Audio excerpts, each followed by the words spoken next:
Hai, salam sejahtera kepada para panel yang kami hormati.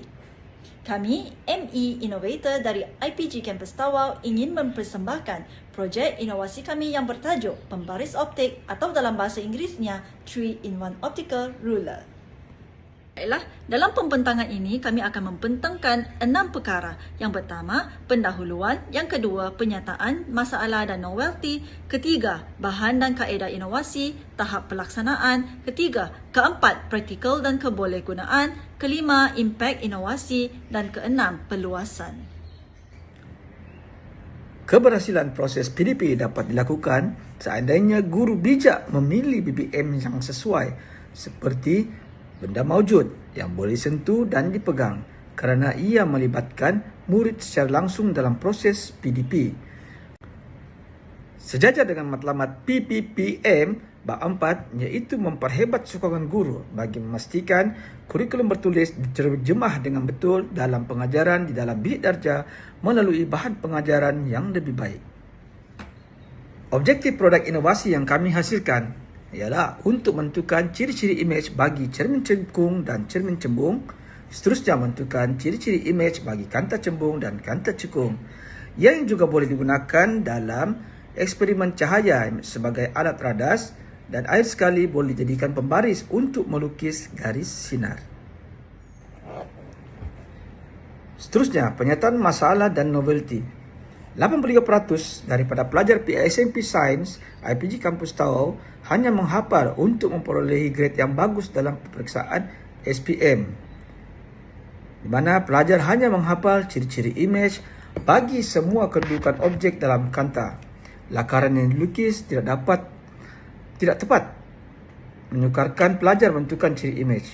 Antara masalah yang dilakar oleh pelajar adalah F sebelah kiri dan F sebelah kanan adalah tidak sama saiz, jarak antara F dan 2F tidak konsisten, garisan yang tidak lurus kerana hanya melibatkan lakaran sahaja, dan seterusnya. Sekiranya imej itu ialah imej maya, pelajar tidak pasti cara untuk melukis dan tidak akan dapat memperoleh jawapan yang tepat. Bahan dan kaedah inovasi. Dalam menghasilkan produk ini, kami menggunakan design thinking yang mempunyai 5 langkah. Hasilnya kami keluar dengan 3 prototipe, iaitu prototipe 1 pembaris dan kertas, manakala dalam prototipe 2 kami menggunakan pembaris berkanta cembung dan juga kertas, dan akhirnya hasillah prototipe akhir iaitu dengan pembaris dan kanta cembung dan cekung. Seterusnya, praktikal dan kebolehgunaan. Apa hubungan kait dengan PDP dan penyidikan? Dalam peringkat sarjana muda PISMP, tajuk optik geometrik berada pada kursus SCES 3113 iaitu gelombang, optik dan keelektrikan. Dalam tajuk ini sebanyak 5 jam kuliah, 4 jam tutorial dan 4 jam amali diperuntukkan bagi tajuk optik. Ini menunjukkan bahawa tajuk ini amat penting dan perlu dikuasai oleh pelajar. Seterusnya, bidang utama yang menjadi tumpuan inovasi ialah projek inovasi yang diperkenalkan adalah merupakan inovasi dalam bidang pengajaran dan pembelajaran, iaitu berfokus kepada pendidikan. Kumpulan sasaran pula adalah pelajar PISMP Sains. Selain itu, ia juga sesuai digunakan oleh murid aliran sains dan sastra tingkatan 4 yang mengambil mata pelajaran sains teras maupun fizik. Apakah impak daripada produk inovasi ini? Impaknya ialah Raja menunjukkan pencapaian pelajar dalam ujian pra dan pasca selepas menggunakan pembaris ini dalam menjawab soalan 15 markah. Seramai 16 orang pelajar PISMP Sains IPG Kampus Tawau dijadikan sampel dalam ujian ini. Kesemua sampel menunjukkan peningkatan yang ketara dalam ujian pasca selepas menggunakan pembaris ini. Seterusnya, berkesan atau tidak produk inovasi ini? Mari kita lihat. Yang pertama, dari segi pengurangan kos operasi. Dalam penghasilan produk ini hanya melibatkan RM6 sahaja.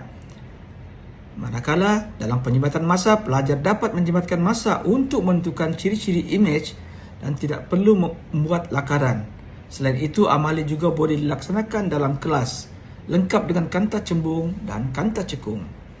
Dalam keberkesanan PDP, hasil daripada analisis dokumen dan temu bual, didapati bahawa pelajar boleh menjawab dengan cepat dan mudah. Dapatan ini disokong oleh komen salah seorang guru yang terlibat bahawa pelajarnya menunjukkan peningkatan dalam tajuk cahaya dan optik. Baiklah, dari segi peluasan inovasi, kami telah menggunakan hasil projek inovasi kami ini sebagai bahan BBM dalam proses PDP bersama pelajar PISMP Institut Pendidikan Guru Kampus Tawau. Dan selain daripada itu, kami juga telah membuat penyebarluasan di daerah yang sama bersama guru-guru sains MRSM. Pencapaian dan pengiktirafan produk hasil inovasi kami antaranya ialah dalam pertandingan inovasi peringkat IPG Kampus Tawau tahun 2019, kami telah memperoleh pingat emas dan juga pingat emas dalam pertandingan inovasi peringkat IPG Zon Sabah tahun 2019. Untuk maklumat lanjut, bolehlah hubungi nombor telefon yang tertera dan juga alamat email yang disertakan. Last but not least, we don't design people, we design dreams. Thank you.